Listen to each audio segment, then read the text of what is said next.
16 май соли 2023 асосгузори сулҳу ваҳдати миллӣ, пешвои миллат, президенти ҷумҳурии Тоҷикистон муҳтарам Эмомалӣ Раҳмон бо сафари давлатӣ вориди шаҳри Пекини ҷумҳурии мардумии Чин шуданд.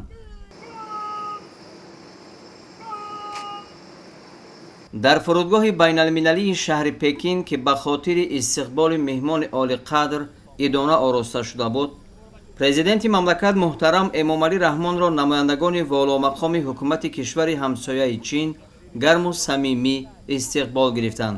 ба хотири пазироии сарвари давлат муҳтарам Эмомалӣ Раҳмон горди фахрӣ саф ороста парчамҳои давлатии Тоҷикистону Чин партавафшонӣ дошт.